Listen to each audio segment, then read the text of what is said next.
여러분 반갑습니다. 정박사입니다. 대충 불과 한 일요일 라이브 그리고 월요일 화요일 해서 한 세 번 정도 영상을 올리지 않았더니 이게 참 매번 진행해 오던 일이다 보니까 굉장히 좀 뭔가 허전하고 뭔가 꼭 해야 될 일을 안 한 것 같은 느낌이 굉장히 많이 들었네요. 참 습관이라는 게 무서운 것 같습니다. 다들 어떻게 크리스마스는 잘 보내셨는지 모르겠네요.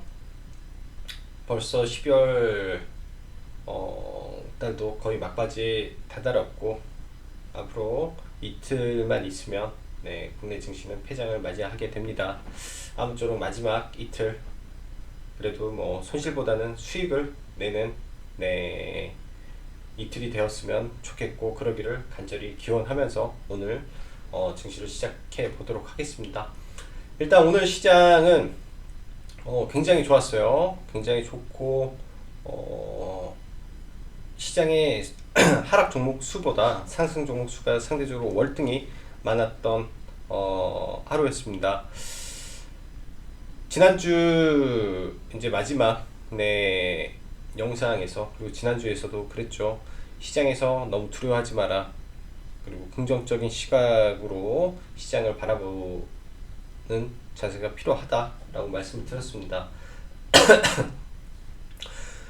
일정 부분 지속적으로 이제 비메모리 그리고 카메라 모듈 IT 섹터에 대한 매수를 지속적으로 진행이 되어 왔고 오늘도 당연히 매수의 관점으로 봤는데 사실 가격 부분에서 약간 그 가격이 오지 못해서 오늘 매수를 못한 종목들이 참 많은 아쉬운 하루였습니다. 그만큼 오늘 시장이 좋았다라는 반증일 수도 있죠. 시장이 오히려 안 좋을 때는 참 원하는 가격보다 훨씬 밑에까지 떨어지면서 장중에 마이너스도 많이 났었는데 오늘은 오히려 그런 구간도 주지 않고 시장이 강하게 상승을 해 주었네요. 자, 지난주 뉴욕 증시를 보면 뉴욕 증시는 충분히 고점에 대한 부담감이 있습니다. 그로 인한 혼조세로 마감이 되었고요. 그런데 트럼프는 그런 말을 했죠. 시진핑 중국 국가주석과 빠른 시일 내에 공식 서명을 갖겠다라는 언급으로 인해서 이제 그 외 미국 증시가 마감하고 그 외 시장에서는 굉장히 긍정적인 작용이 있을 거라고 생각을 했어요. 그리고 오늘 장 초반에 봤을 때 이 공포지수라는 픽스 지수인데 여전히 추세가 하방 추세에서 지속적인 우하향 중에 있다라는 점이 일단은 시장에 참여하는 투자자들이 여전히 시장에 대해 굉장히 긍정적으로 해석을 하고 있다라는 부분이라고 생각을 합니다. 이제껏 한 번도 픽스 지수에 대해서 언급을 안 했었는데 이제 처음 언급을 하는 것 같아요. 지금 동시에 미 증시는 지수가 올라가고 있고 빅스는 떨어지는데 금 가격은 또 상승 중에 있다라고 볼 수 있습니다. 근데 이제 금은 단기적인 추세를 지켜봐야 되겠지만 아직 이런 미국 외 이제 중국이라든지 국내 원달러 환율이 안정세를 찾아가고 있기 때문에 이런 환율적인 부분에서 큰 변동이 없다면 상승 추세를 이어가지 않을까라고 생각을 해요. 그래서 여러 가지 관점에서 시장을 놓고 대응을 해야 되는 시기다라고 보여지지만 연말까지는 그리고 이러한 증시가 연말에 강하게 갭 상승이 일어난다면 다음 주까지 즉 연초까지도 이어질 가능성이 높다라고 생각을 합니다. 자, 오늘 시장 보면은 지금 2019년도 배당락 기준일이죠. 그동안 시장에 우려가 됐던 대주주 양도세 관련된 매도 물량도 오늘부로는 다 청산이 되었을 거라 생각을 합니다. 오늘 시장에서는 개인들이 상당 부분 매도가 많이 나왔고 기관 외들이 샀다라고 하지만 이 시장에 참여하는 스마트 머니는 오늘 분명히 매수가 들어왔다라고 생각을 해요. 저도 물론 시장에서 참여를 했고요. 오늘은 매도보다는 보유 종목에 대한 홀딩 부분에서 좀 더 수익을 길게 끌고 가는 전략이 필요한 시점이라고 생각을 합니다. 오늘 시장 수급 보면은 대량 매수가 들어왔어요. 이따 수급 보면 알겠지만 이제 뭐 프로그램까지 대충 합쳐본다면 대략 7,500억 가량의 코스닥 매수 물량이 들어왔는데, 이를 뭐 코스피로 본다면 거의 이제 뭐 한 1조 5천억 이상의 자금이 들어온 거라고 보시면 됩니다. 그만큼 강력한 수급이 일어났고요. 어떻게 보면 그래요. 배당락 전까지는 코스피 대형주 위주의 장세였다면, 배당락 이후에는 코스닥 장세로 변할 수가 있다라고 보시면 되겠습니다. 그럼 코스닥의 전반적인 종목의 상승 강도는 강해질 수 있다라고 보시면 될 것 같네요. 자, 오늘 시장 보면 JP모건 참가하는 제약바이오 섹터에서 강한 수급이 들어왔었고요. 그 다음에 IT 섹터, 그 다음에 5G 등 전반적인 섹터의 강한 수급이 유지가 되었다라고 보여집니다. 그리고 비보존 관련주들, 네, 다행히 낙폭을 축소하였으나 이슈 소멸로 인해서 위험 관리가 필요하다라고 보여집니다. 그리고 시장은 여전히 정치 테마주 강세가 지속되고 있고요. 이제 이 안에서 대장들 위주로 봐야 되는데, 정세균 관련해서는 수산중공업, 그 다음에 이낙연 관련해서는 뭐 지금 남선알미늄하고 그 외에 뭐 서원 정도의 강한 흐름, 그 다음에 국영, GNM 정도의 흐름 이어지지 않을까라고 생각을 합니다. 그리고 주말에 이제 시진핑 방안 확정시 뭐라고 해야 돼? 방안이 확실시라고 해야 될까요? 됐다라고 할게요. 그냥 이슈로 장초 중국 화장품주 강세가 좀 이어졌고, 오늘 이쪽에서 이제 시가 매매를 좀 진행을 했습니다. 조금 만족할 만한 수준의 이제 거래는 못 되었는데, 일단은 오늘 시가에 중국 소비주 공략을 했다면 뭐 잘한 매매지 않을까라는 생각도 조심스럽게 드네요. 자, 그럼 수급 보면서 이어가도록 하겠습니다. 자, 오늘 수급 보시면 코스닥으로 엄청난 프로그램 매수세가 들어왔어요. 엄청난 프로그램 매수세가 들어왔고 2,500억에 대한 강한 매수세가 들어왔습니다. 이 부분이 이제 기관과 외인 합작한 물량일 수도 있죠. 현물에서 이 정도, 프로그램에서 이 정도니까 대충 7,500억. 코스피는 이제 장중에 외인이 좀 매수세가 줄어든 거지 강한 매도세는 없었다라고 보여집니다. 일단 월요일, 금요일 증시죠. 금융투자 단기성 자금일 수도 있기 때문에 금융투자의 포지션 체크만 하면서 시장 대응하면 될 것 같고요. 오늘 시장 보면은 뭐 양 수급이 워낙 좋았기 때문에 IT, 반도체, 통신 할 거 없이 전방위적으로 수급이 들어왔다라고 보시면 됩니다. 오후 들어서 기관에 더 공격적인 매수가 시장을 들어 올렸다라고 보시면 돼요. 아마 이런 부분이 윈도우 드레싱 성격이라고 볼 수 있을 것도 같습니다.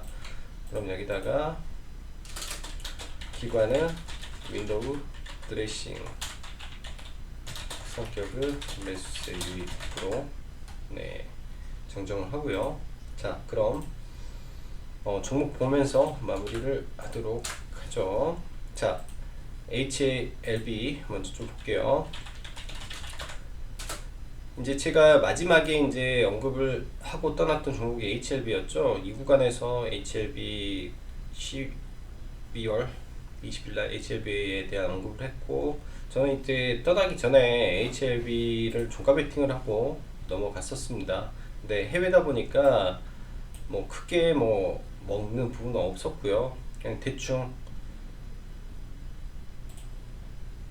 이런 구간이죠. 이런 구간에다가 미리 걸어놨기 때문에 크게 수익은 내지 못했어요. 크게 수익은 내지 못하고 21선 부분에다가 예측 매매를 해놔서 그냥 그 부분에 체결이 되고, 일단은 홀딩을 전량 매도를 시키고 일단은 다시 보려고 하고 있습니다. 시장의 대장은 HLB 생명과학이기 때문에 아무래도 HLB 생명과학을 더 보는 게 좋겠다 생각을 하고, 이제 이런 구간이겠죠. 이렇게 해서 돌파를 하느냐 아니면 눌렸다가 가느냐 해서 어느 정도의 반등은 나올 거라고 생각을 해요. 얘 또한 JP모건 헬스케어에 대한 이슈가 남아있기 때문에 그 안에 대장주급이 움직이는 건 당연하죠. 그리고 젠백스는 오늘 단기 슈팅이 나왔다라고 보여집니다. 이제 맥스는 이런 구간까지의 흐름이 이어질 걸로 보여지고요. 이런 구간의 흐름 전개가 되다가 올라가면 또 떨어지는 이런 모습이 나오지 않을까 판단을 할 수 있고, 그리고 JP모건 헬스케어 참가업체들 아타바이오 지속적으로 관심 가져야 됩니다. 추세가 굉장히 좋네요. 이미 이 거래량이 적은 구간을 넘어가고 있기 때문에 여전히 강한 수급이 지속이 될 가능성이 높겠다라고 판단이 됩니다. 이제 5일선 혹은 11선 부근에서 매수 관점으로 봐야 될 것 같고, 매드팩토 오늘 티움바이오 일단 오늘 이제 매수를 진행했던 종목은 티움바이오라는 종목을 좀 매수를 진행을 했고요. 이제 위치적으로 이날 수급을 일정 부분 소화를 해줬다라고 판단을 했기 때문에 매수가 진행이 됐고, 티움바이오 또한 여기서 돌리는 모습이 나올 걸로 예상이 됩니다. 단기 쌍바닥 구간에서 빡빡히 채웠기 때문에 단기적으로는 18,000원에 대한 테스트가 진행이 될 예정이고, 호텔신라 중기적 관점에서 지속 모아 가시는 전략 아직도 유효하다라고 보여지고요. 단지 종목이 무거워서 그렇다고 생각을 합니다. 자기 갈 때 호텔신라 차례가 된다면 충분히 바로 갈 가능성이 높아요. 그리고 한솔테크닉스 양봉을 음봉을 완전히 잡아먹는 캔들이 나왔네요. 이 아래까지 좀 놓고 보려고 했는데 그 밑에까지는 빠지는 부분은 없었고, 오늘 이제 전반적으로 이 폴더폰 관련 종목들이 상당히 좋았기 때문에 종목도 좋았다라고 보여집니다. 테스 낸드 플래시 대장 주로 보여주고요. 일단은 직전 고점에 와 있기 때문에 오늘 매도도 좋고 내일 추가 상승을 보면서 매도도 괜찮다라고 보여집니다. 단기적으로는 이런 구간에 놓여 있어서 조정을 받고 갈 구간일 수도 있어요. 모든 종목이 한 번에 급등을 하지 않기 때문에. 뉴파워플라즈마는 그 다음에 유니테스트도 추세 상당히 견조하게 올라가고 있고, 이런 직전 고점까지는 일단은 가능성이 높다라고 보여집니다. 실적 대비 아직도 저평가 구간에 있고요. 그 다음에 SK바이오랜드는 베트남에서 종가 베팅을 진행한 종목이에요. 이날 대충 21,000원 구간에서 종가 베팅이 들어갔기 때문에 뭐 크게 무리는 없었습니다. 장 초반에 좀 약해서 시초가 이후에 이제 윗골이 닿는 구간에서 전량 매도를 하고, 일단은 종목을 좀 비우고 보고 있는데요. 쌍바닥 구간을 지지하고 추세를 만든 다음에 얘도 이렇게 해서 한 번 정도 위로 갈 수 있는 구간이라고 생각을 해요. 아직 끝나지 않은 종목입니다. 이런 종목 안에서 움직여야 되지 않겠나 라고 생각을 하고, 뉴파워 플라즈마 제가 방송은 이때 한 거죠. 12월 20일 날 하고 상당 부분 많이 올랐습니다. 이렇게 오르고 재료가 터질 때는 매도의 관점으로 봐야 돼요. 종목에 대해서 매도의 관점으로 봐야 되지 않나 싶어요. 그럼 단기적으로 노이즈가 생겼기 때문에 빠져도 이상하지가 않습니다. 그래서 확실히 바닥을 다지는 모습까지 확인한 다음에 접근하시기 바랄게요. 이거는 지워버리고요. 자,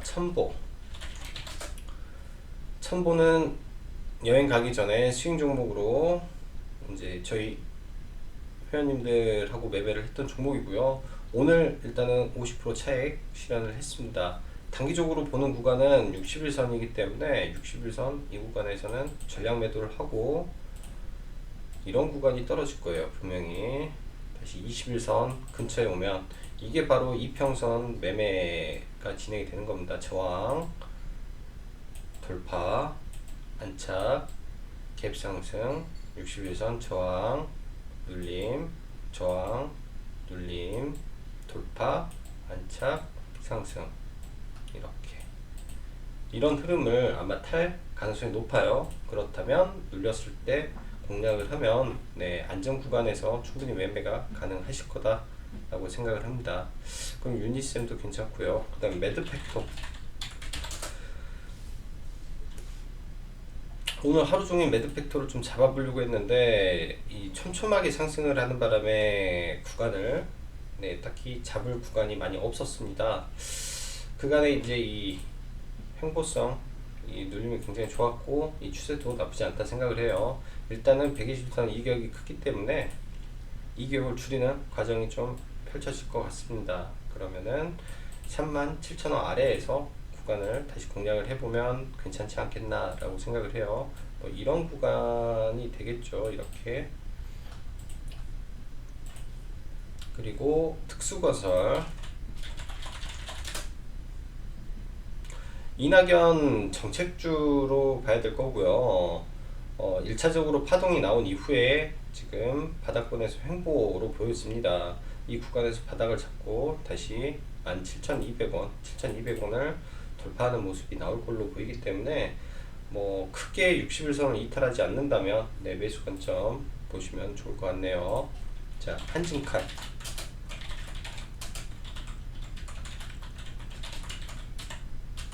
왜 그래?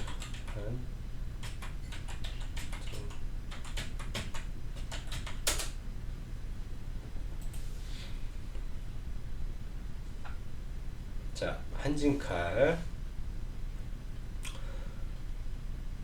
오늘 당연히 21선을 한 번 정도 이탈할 걸로 예상을 했습니다.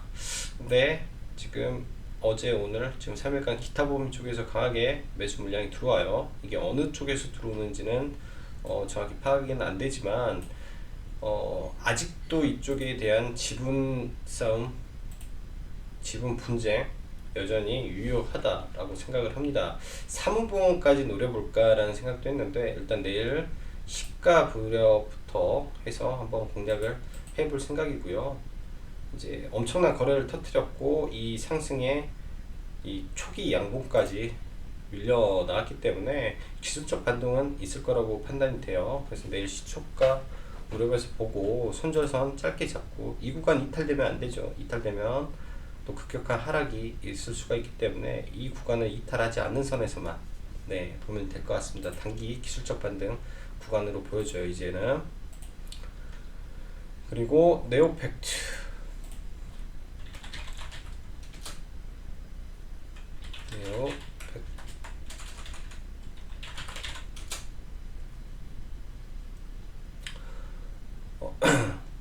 전일 FDA 관련된 이슈로 장중 상한가에서도 갔던 종목입니다. 네오팩트가 의료용 로봇 FDA 등록을 했다라는 이슈로 장중 한때 상한가도 갔었던 종목이고요. 이 태국에서 저는 이제 이거를 좀 매매를 여러 번 했었는데 이걸로 단기 한번 하고 다른 계좌로도 조금 해서 2번 정도 매매를 했던 것 같아요. 키움으로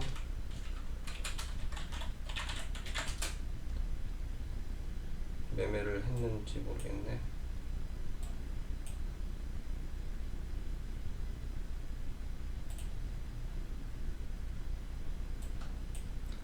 계좌는 2개로 아마 매매를 한 것 같고요. 이거는 이제 이렇게 여기서 다른 계좌로는 여기서 들어갔어요. 여기서 들어가서 여기서 팔고 그 다음에는 이 하단에 잡아서 돌파할 때 팔고 그 다음에 오늘 종가 무렵에 이 종목은 조금 더 매수를 오늘 해서 일단은 넘어갔습니다. 종가 무려 5,000원 아래에서 매수가 좀 됐고요. 충분히 거래량을 많이 터쳐 놓은 종목에서 일단은 기로에 섰다라고 생각을 합니다. 내일 위로 올려주면 단기간에 강한 상승도 나올 수 있는 구간이기 때문에 대응의 영역이라고 해야 될까요? 손절선만 확실히 잡은다면 뭐 여러 가지 기준이 되겠지만 지금 이 종목은 121선에서 지지를 받았기 때문에 120선에서 여기 돌파 이후에 120선 강하게 이탈, 다시 올라갈 때 저항을 맞으면 계단식 하락이 돼버려요. 그게 아니라면 여기서 올릴 수도 있다 라는 구간으로 보여집니다. 적은 비중이라면 큰 무리 없이 대응 가능할 걸로 보이고요. 자, 센트럴모텍은 전일 종가 베팅을 한 종목이에요. 이것도 종가 베팅을 두 개를 해서 오늘 뭐 위에 올라갔을 때 얘도 매도를 진행했습니다. 왜 이제 매도를 했냐? 장초에 이제 메탈라이프죠. 전일 신규 상장에서 엄청난 급등을 보였던 메탈라이프가 급락을 좀 하고 오늘 상장한 첫내 흐름이 좋지 않았죠. 그다음 PPI 얘는 원래 안 좋을 것 같았고요. 이런 흐름을 보였기 때문에 딱히 이제 매매를 할 생각이 없었습니다. 매매를 해야 될 이유를 마땅히 찾지를 못했기 때문에 종목에 대한 매매를 시도를 안 했고요. 그래서 신규주를 좀 보수적으로 오늘 보고 매도를 했습니다. 자, 오늘은 그래도 시장이 굉장히 양호한 흐름을 보여줘서 네, 대부분의 우리 청취자님들 수익으로 마감하셨을 거라 생각을 하고요. 다들 그렇게 되셨기를 바랍니다. 이번 연말을 기점으로 해서 이제 그동안 유튜브에 매일매일 시황만 좀 올렸는데 이제 이번 여행을 계기로 좀 공부도 많이 했어요. 바닷가에 앉아서 이제 나트랑에 다녀왔는데 그 넓은 비치에 앉아 책도 보고 그리고 어떠한 방향으로 유튜브를 하면 좋을까라는 생각도 좀 해봤습니다. 뭐 길지는 않겠지만 한 15편 정도, 20편 정도 해서 이제 주식 매매에 대한 이야기를 이제 한번 연재를 한번 해보려고 해요. 이게 좀 준비를 좀 해서 이제 연말부터 혹은 연초부터 해서 좀 연재를 해보도록 하겠습니다. 많은 관심 가져주시고요. 자, 오늘도 여기까지 장구 박사였습니다. 감사합니다.